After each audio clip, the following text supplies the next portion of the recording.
I don't understand why my parents hate me. They gave my brothers $200,000 and left me out. I worked hard on my own and became successful. Now they're begging me for help.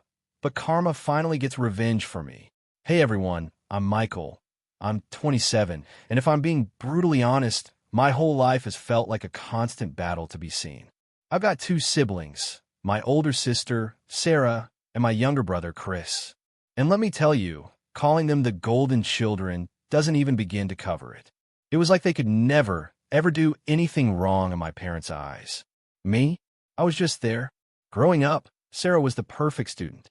Straight A's, every extracurricular activity imaginable, then off to some fancy Ivy League college. My parents? They were obsessed. I swear from the second she got that acceptance letter, they couldn't stop talking about her. They threw her this massive celebration party, invited everyone. It felt like a second Christmas, all for Sarah's academic brilliance. Then there was Chris. He barely even had to try. Things just magically worked out for him. He followed Sarah's path, straight into a prestigious grad school program. And my parents? They rolled out the red carpet. Tuition covered, help with moving, a brand new laptop, the works. And me? I went to a state college. A good school, sure, but definitely not something my parents would brag about like they did with Sarah and Chris. When I told them I got in, they just kind of nodded and said, "That's great, Michael." But I could tell their hearts weren't in it. No big party, no celebration. I was lucky if we even ordered takeout that night. I tried to ignore it, push it down. But the older I got, the more glaring the differences became. It wasn't just the attention, it was the money too. Take Sarah's wedding, for example. $200,000. Yeah, you heard me. My parents went all out. The venue, the catering, the dress, flying family from out of state. It was treated like the event of the century. For Chris, they paid for his entire graduate degree and helped with his rent until he was on his feet. My youngest sibling, Emily, didn't even have to worry about student loans. My parents covered those too. But me? When I was starting out, needing essential tools for my career, just to get going, I asked my parents for help. And you know what I got? $7,000. Now, don't get me wrong, $7,000 is a lot of money. But compare that to $200,000 for a wedding or fully paid tuition, and suddenly it stings. It felt like they were giving me the bare minimum, just so they could say they'd helped. It wasn't just the money, either. Every family dinner, every get-together, I felt like the odd one out. Conversations revolve around Sarah's high-flying job, Chris's latest achievement, their lavish vacations, new house upgrades, or whatever expensive plan they had next. I'd sit there, pushing food around my plate, racking my brain for something to say. What was I going to contribute? Hey, I just finished a big project at work, and I'm still paying off my car. My achievements just felt like small potatoes next to their golden lives. I remember one dinner in particular, maybe about a year ago. We were all gathered around the table, and naturally, the conversation drifted to Sarah's upcoming European vacation. "Oh, it's just so nice that Mom and Dad could help out with the expenses," she said, so casually, sipping her drink like it was nothing. Chris jumped in, talking about his own wedding expenses. "I don't know what we would have done without that $200,000. Honestly," he added, all nonchalant. Even Emily giggled, glad that tuition hikes didn't affect her, thanks to our parents covering everything. I just sat there, trying to block it out, but their words were drilling into my brain. It wasn't just the money. They'd been handed their futures on a silver platter. Meanwhile, I clawed my way up, taking out loans, struggled just to get by. Every single dollar was a battle, while they acted like money was just there. And the worst part? Nobody even seemed to notice I wasn't part of the conversation. My frustration simmered, then boiled. My face felt hot, my hands clenched under the table. I just couldn't hold it in anymore. "Must be nice," I muttered, barely audible. The room went silent. All eyes on me. Sarah was the first to speak. "What's that supposed to mean, Michael?" Her face was a mix of confusion and annoyance, like she couldn't even grasp why I'd be upset. I took a deep breath, trying to keep my voice steady, but it all just exploded out of me. It means that not all of us get everything handed to us on a silver platter. Some of us actually have to work for what we need. They didn't get it. Chris just shrugged, leaning back in his chair, that infuriating smirk on his face. "Michael, you're always acting like you're the victim. Didn't mom and dad help you get those tools for work? That hit a raw nerve. Sure, they gave me $7,000. But when I think about everything they've done for Sarah and Chris, it feels like crumbs. 7,000 compared to hundreds of thousands? It's not the same, and you know it. Mom, ever the peacemaker, tried to smooth things over. Michael, we thought that's what you needed. We've always tried to give you what was fair. Fair? How is this fair? Fair. I couldn't keep the bitterness out of my voice. You think this is fair? You've given them everything, practically paved their roads for them. I've had to build mine brick by brick. The conversation spiraled. Everyone was trying to defend themselves, trying to make me out to be dramatic. You're blowing this out of proportion, Dad said, shaking his head. We gave you what you needed. Needed? No, they gave me the bare minimum. That's what hurt the most. They didn't care about what I wanted, only what they thought was enough to keep me quiet. I couldn't take it anymore. I stood up, my chair scraping loudly against the floor, and walked out without another word. Their voices trailed behind me, but I didn't look back. I was done being the forgotten one, the one who always got the leftovers. When I stormed out of that house, I was fuming. I don't think I've ever been that mad in my life.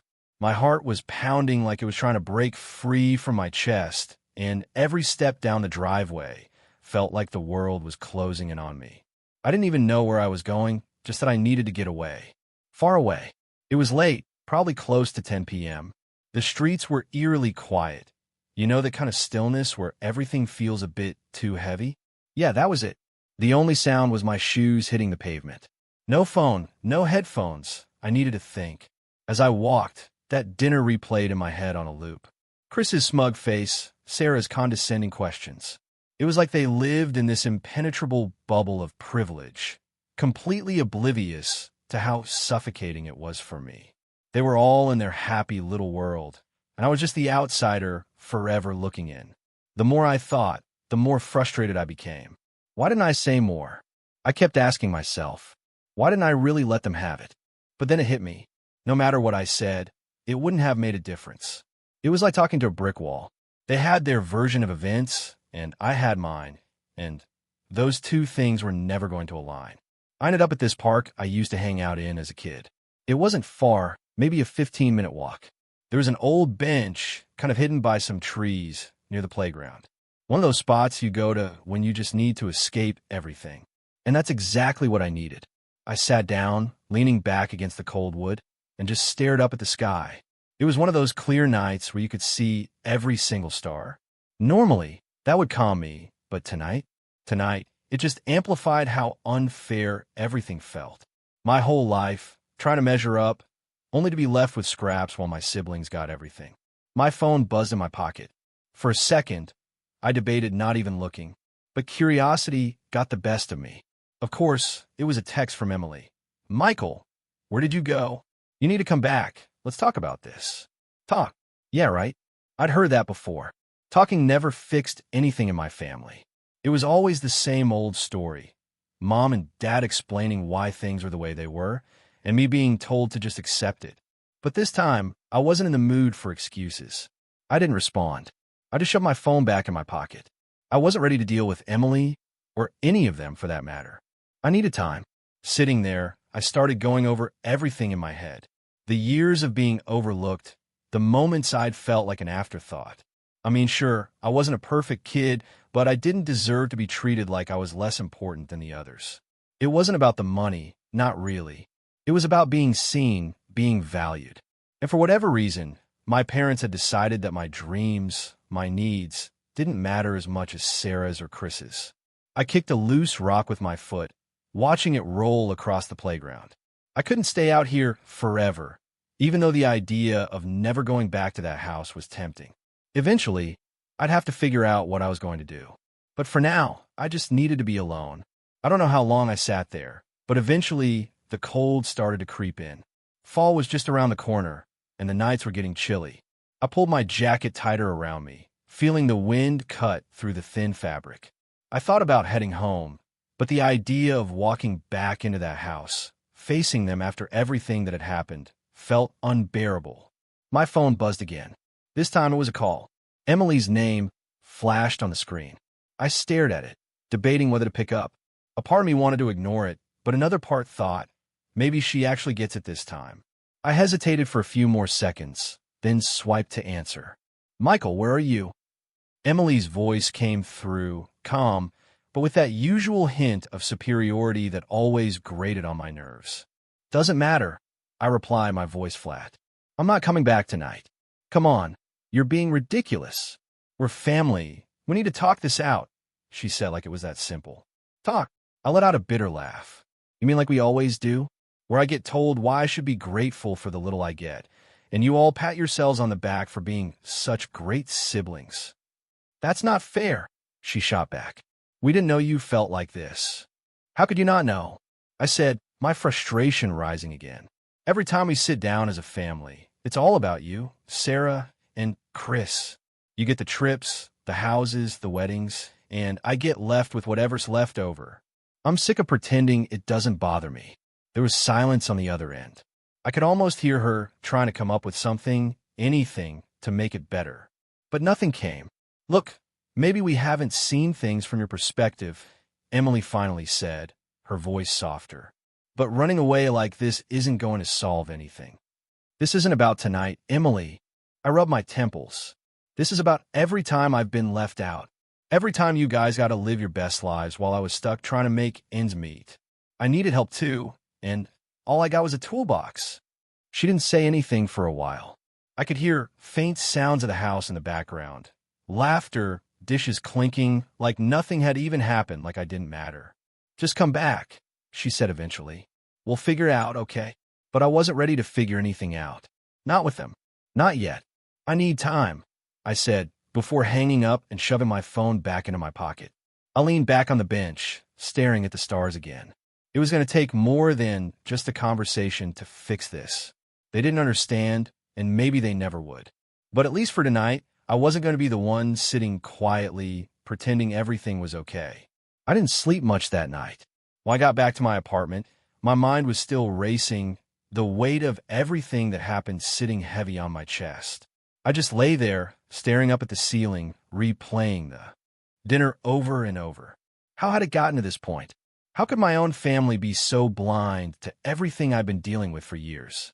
I mean, I get it, they were busy with their own lives, but was it really that hard to see how unfair things had been? As the hours ticked by, I started thinking deeper, not just about dinner, but everything that led up to it. All the years of being left out, all the moments I brushed off as no big deal when, really, they've been building up one on top of the other. I realized this wasn't some one-time thing. This had been going on for as long as I could remember. It wasn't just about the money. Sure, the financial stuff hurt, but it was more than that. It was about how I'd been treated, how I'd always been the one who had to fend for myself, while they were constantly being taken care of. I was the one who had to figure things out on my own. And honestly, it wasn't even like I wanted their help. I just wanted them to see me, to acknowledge that I existed, and that my life mattered just as much as Sarah's and Chris's. As I lay there in the dark, I realized something else. I wasn't angry anymore. I mean, I was still frustrated, but the fire I'd felt earlier had simmered down. Instead, I felt this deep sense of exhaustion, like I was just tired of it all, tired of trying to fight for a place in a family that seemed to have decided long ago that I wasn't worth the same attention as my siblings. I don't know what time I finally fell asleep, but when I woke up, everything felt a little clearer. Not easier, just clearer. I knew that nothing was going to change unless I made a change. They weren't going to suddenly wake up and realize how unfair they'd been. It was up to me to make them see it. The problem was how? I wasn't even sure where to start. A part of me wanted to just cut ties completely and move on with my life. But deep down, I knew that wasn't the answer. As messed up as things were, they were still my family. I didn't want to walk away from them entirely. I just wanted things to be different. I sat on the edge of my bed for a long time that morning, staring out the window at the empty street. It was early, barely past 7 a.m., and everything was still quiet. I couldn't stop thinking about all the times I tried to bring up these issues before, how I'd hinted at the unfairness, only to be brushed off or told I was overreacting. But I wasn't overreacting. I just never had the chance to really lay it all out for them. That's when it hit me. The only way they were going to understand was if I showed them. Plain and simple. I needed to spell it out in a way they couldn't ignore or argue against. Numbers don't lie, right? I wasn't sure if they'd listen, but at least they wouldn't be able to dismiss me as dramatic or jealous, like they had so many times before. I spent the rest of the morning digging through old files, emails, bank statements, anything that could help me make my point. I had receipts for the tools my parents bought me, but I also knew they'd helped Sarah and Chris with so much more over the years. I started putting everything together, organizing it into neat little piles that told the story I'd been trying to tell for years.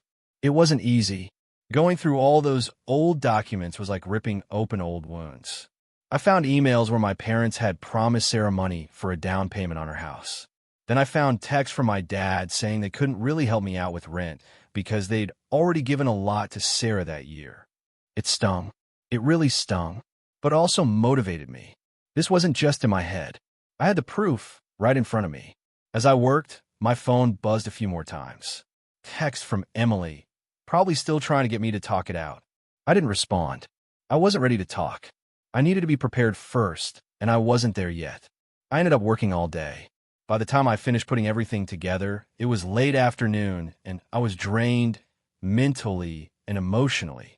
But I had something solid now, something I could take to them and say, this is what I've been dealing with. This is why I'm upset. It felt like a weird kind of victory, but not a happy one. More like, okay, now they have to listen.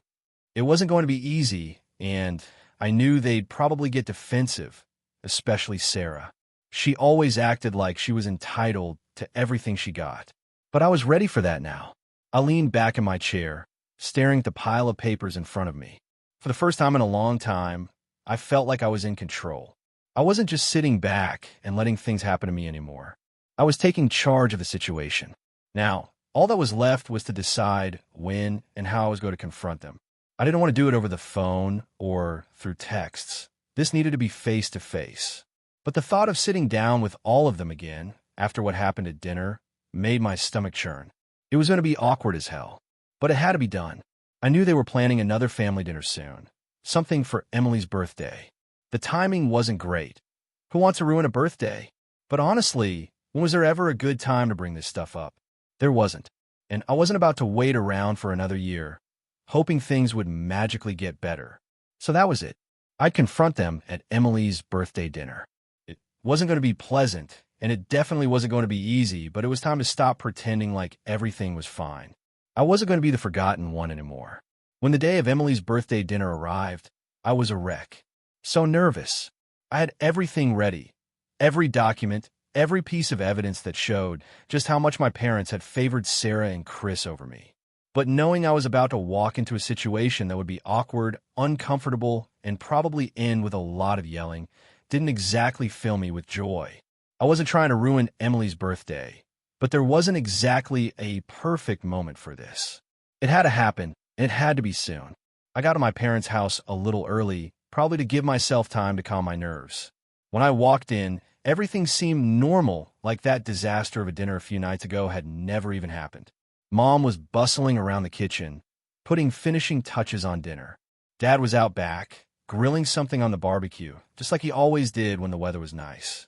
Emily was on the couch, scrolling through her phone, completely oblivious to the storm that was about to hit. She looked up when she saw me and gave a smile. "Hey, Michael, you good?" she asked, like everything was fine between us. "Yeah, I'm fine," I said, trying to keep my voice steady. I wasn't fine. My heart was racing, and I could feel the folder full of documents tucked under my arm, like it was burning a hole through my shirt. But I had to keep it together. Sarah and Chris showed up not long after, laughing and chatting like they hadn't noticed anything wrong either. It was amazing how easily they just moved on from things. Meanwhile, I've been carrying the weight of all this crap for years, and it was finally about to explode. We sat down to eat, and for the first 20 minutes or so, it was the same as always. Mom asked about work, Sarah talked about some upcoming vacation with her husband, and Chris made a joke about how he still couldn't believe how expensive weddings were. I sat there, barely touching my food, waiting for the right moment. Then it came. After we'd finished eating and everyone was settling into dessert, I put my fork down and cleared my throat. "I need to talk to you all," I said, my voice sounding way more confident than I felt. Everyone looked up, confused. Dad raised an eyebrow. "What's up, Michael?" I took a deep breath and opened the folder, pulling out the first set of documents. "I've been thinking a lot about what happened the other night, and I realize that I've never really laid it all out for you guys. I've been carrying this around for years, and it's time I showed you why I feel the way I do." Mom looked concerned, glancing at the folder. "Michael, can't we just enjoy the evening? It's Emily's birthday." "I know," I interrupted, trying not to let her guilt me into backing down. "And I'm sorry, but there's never going to be a good time to do this. I need you all to listen." I stood up and walked over to the living room, hooking my laptop up to the TV.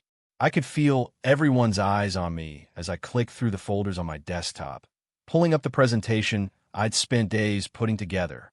It wasn't fancy, just a slideshow with numbers, dates, and pictures of the documents I'd gathered.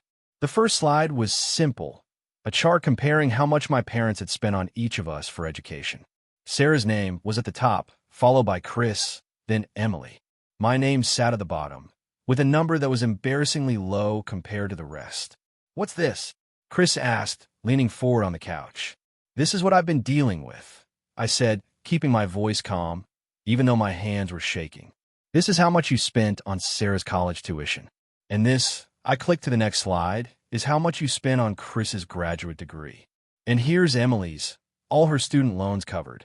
I paused for a moment, letting the numbers sink in. Sarah and Chris exchanged uncomfortable glances, but no one said anything yet.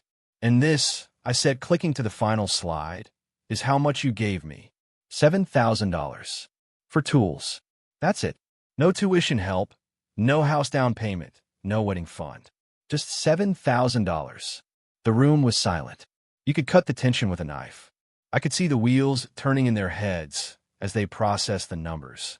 Mom looked like she was about to cry, and Dad was frowning, clearly not happy with where this was going.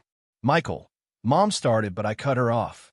"I'm not saying you didn't help me," I said, trying to stay calm.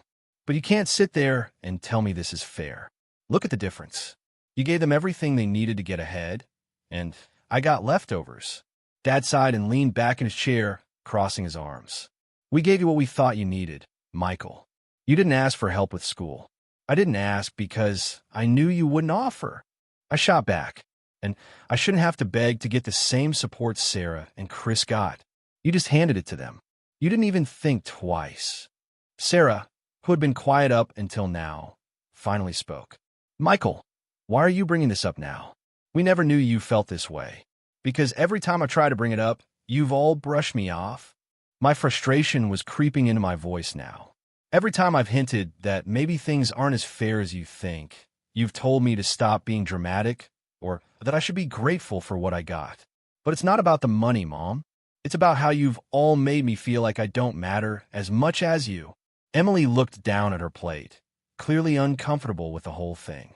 "I didn't know it was this bad, Michael," she mumbled. "That's the point," I said, clicking off the presentation. "None of you knew, because none of you bothered to look. You were all too busy living your perfect lives, and I was just there trying to keep my head above water." There was a long pause. Mom wiped a tear from her eye, and Dad was still frowning, but no one argued. For the first time, I felt like maybe, just maybe, they were starting to understand. "I'm not asking for an apology," I said, breaking the silence. "I just wanted you to see what I've been dealing with. I wanted you to understand why I feel the way I do." The room stayed quiet. I could feel the tension. No one knew what to say. And honestly, that was fine with me. I didn't need them to say anything. I just needed them to see. After that presentation, no one really knew what to say. The air was thick, like the tension had just doubled, and everyone was stuck in their heads, trying to figure out how to respond without making things worse. Honestly, I wasn't expecting an immediate apology or some big resolution right there at the table. But I had hope for something. Maybe some acknowledgement that what I'd been feeling wasn't all in my head. I sat back down, my heart still racing. I could see my mom fidgeting with her napkin, her eyes darting from one of my siblings to the next, trying to gauge what everyone was thinking. Dad hadn't said much since the presentation started, but I could tell he wasn't happy. His arms were crossed, and his jaw was clenched like he was trying to keep himself from saying the wrong thing. Classic Dad move. Hold it in until he explodes later. Sarah finally broke the silence. "I didn't realize it was that bad," she said softly, her voice sounding more serious than I was used to. She didn't look at me, though, just kind of stared down at the table, poking at the remains of her cake. I raised an eyebrow. You didn't realize? Come on, Sarah, it's not like this is new. I've been dropping hints for years, and every time I brought something up, it got brushed aside. She glanced at me for a split second before going back to her cake. I don't know. I guess I don't know. It wasn't much of an answer, but at least she was saying something. Chris, on the other hand, still looked annoyed, like I had just ruined a perfectly good evening with all my drama. Michael, I get that you feel like you've been left out or whatever, but we all got what we needed. He leaned back in his chair. I mean, I worked hard too. Just because Mom and Dad helped me out doesn't mean I didn't put in the effort. Effort? Are you serious, Chris? That hit a nerve. I'm not saying you didn't work hard, but you didn't have to struggle the way I did. I snapped. You always had a safety net. Mom and Dad were there for you every step of the way, making sure you had everything you needed. Meanwhile, I was scraping by, trying to figure things out on my own. It's not the same, and you know it. Chris just shrugged, like he still didn't get it, or didn't care to. It's not about effort, I continued, trying to keep my voice steady. It's about how you guys got handed opportunities one never had. It's about the difference between me having to hustle just to get by, while you have the luxury of focusing on your dreams without worrying about rent or bills. Emily, who'd been quiet this whole time, finally spoke up. Michael, I'm sorry. I really didn't know you felt this way. I didn't even think about the money side of things. I sighed. That's the thing. No one thought about it, because it wasn't affecting you. It's easy to ignore something when it doesn't directly impact your life. She nodded, looking a little guilty. And for a moment, I thought maybe she actually got it. Maybe they all did, at least a little. But I still wasn't convinced. Dad cleared his throat, and we all turned to him. He'd been so quiet, I'd almost forgotten he was sitting there. Michael, your mom and I, we never meant to make you feel this way, he said, his voice slow and careful, like he was picking each word cautiously. We thought we were doing what was best for all of you. I could feel the frustration bubbling up again, but I bit my tongue. I needed to hear him out. We gave Sarah and Chris what they needed for school because that's what they asked for, he continued. You, on the other hand, never really asked for much. You always seemed so independent, like you didn't want our help. I blinked at him, not sure if he was being serious or if he just truly didn't get it. Dad, I didn't ask for help because every time I tried, I was told there wasn't any money left or that you'd already done enough for me. What was the point of asking if I knew what the answer was going to be? Mom jumped in at that point, her voice softer, almost pleading. Michael, we did what we thought was fair based on what each of you needed at the time. Maybe we didn't realize the gap was so big, but we were trying to do our best. I shook my head, rubbing my temples. It's not just about the money, Mom. It's about how I've been made to feel like the odd one out my entire life. You guys were so wrapped up in making sure Sarah and Chris were taken care of that you didn't even notice I was struggling. I wasn't asking for a handout. I was just asking to be seen. The room fell silent again, the weight of my words hanging in the air. I could tell my parents were processing it, trying to figure out how to respond. Dad let out a long sigh, looking older than I remembered. Michael, we never want to make you feel like you didn't matter. We love you. You know that, right? I nodded, but it felt hollow. I know you love me, but love isn't just about words. It's about actions. And your actions have made it pretty clear where your priorities were. Mom wiped at her eyes with a tissue, her voice trembling as she spoke. We didn't mean to hurt you, Michael. We really didn't. I could feel my anger starting to fade, replaced by a dull ache in my chest. I wasn't looking to hurt them either. I just wanted things to be different. I wanted them to understand how much this had affected me. And I wasn't sure if they fully did. But at least the conversation was happening. That was something, right? Sarah cleared her throat, breaking the silence. I think we need to figure out a way to make this right. It's not fair that Michael's been left out, and we can't just ignore that. Chris nodded, though he still didn't look happy about it. Yeah, maybe we can figure something out. Mom and Dad exchanged a glance, and for the first time in a long, long time, it felt like we were all on the same page, or at least heading in the right direction. I leaned back in my chair, feeling a mix of exhaustion and relief. This wasn't going to fix everything. Years of feeling like the forgotten one weren't going to disappear overnight.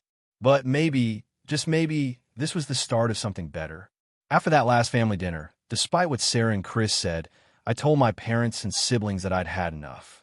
I was done being the afterthought, done being the one who always had to accept less while they got more. I remember sitting there, telling them I plan on talking to the rest of the family about it. I wanted to hear their opinions, because honestly, I was curious if anyone else had ever noticed how I'd been treated. That's when my dad, of all people, turned to me with this cold, hard look on his face. "Michael, you should just be happy with what you got," he said. "If you don't like it, then maybe you should leave." That hit hard.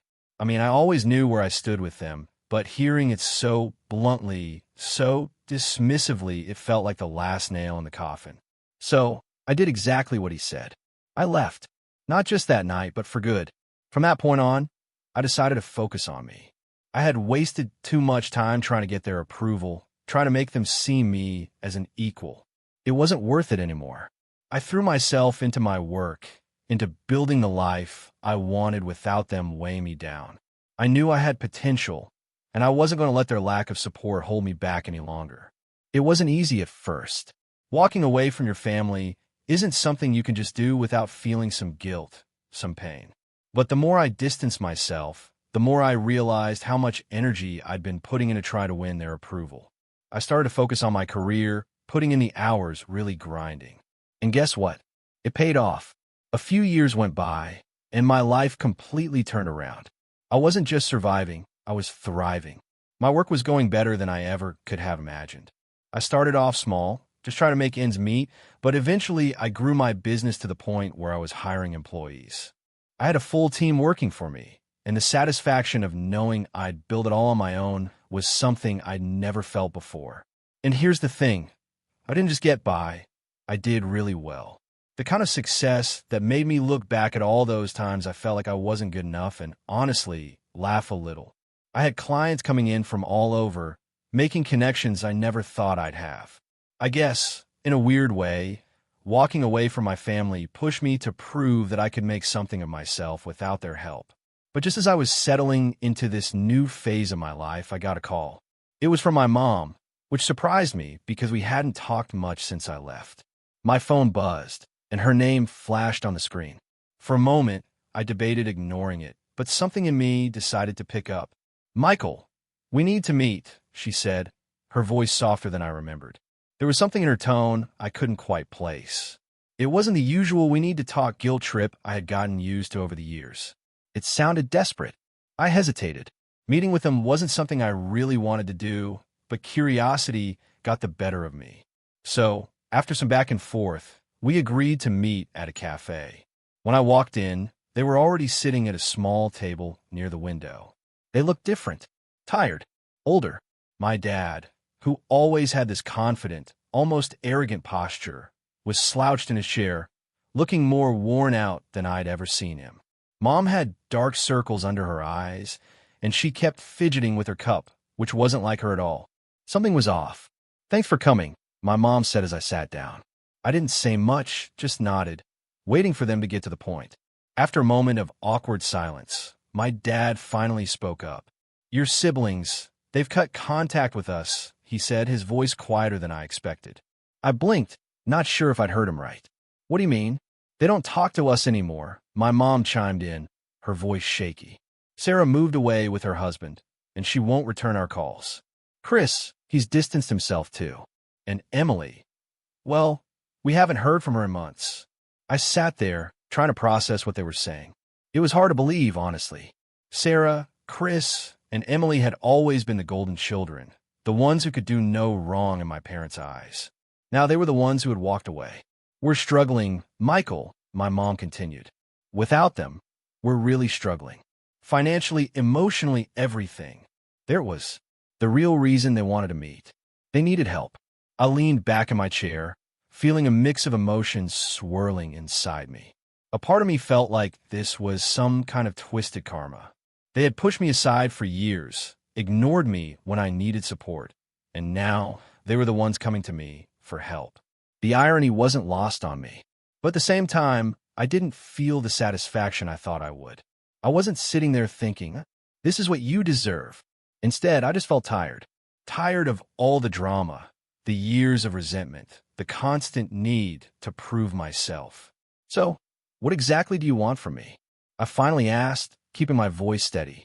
We were hoping you could help us out, my dad said, avoiding eye contact. We know things haven't been great between us, but we're really in a tough spot. Financially, especially. There it was. The money. I should have seen it coming.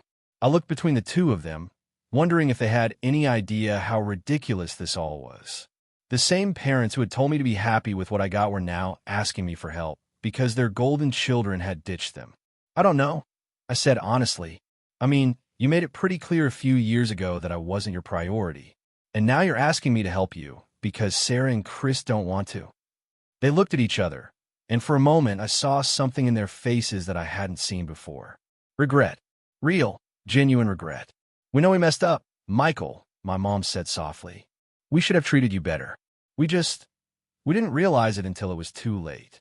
I didn't say anything. I didn't know what to say. There was a part of me that wanted to forgive them, to be the bigger person. But another part of me, the part that had spent years feeling overlooked and undervalued, wasn't ready to let go of all that hurt. I'll think about it, I said, standing up to leave. But I'm not making any promises. As I walked out of the cafe, I realized something. I didn't owe them anything. Not anymore. So that's my story. It's been a wild ride, and honestly, it still feels a bit surreal. What would you have done in my place? Have you ever had to choose between your own peace and the obligations you feel towards family? Let me know in the comments below. I really want to hear what you think.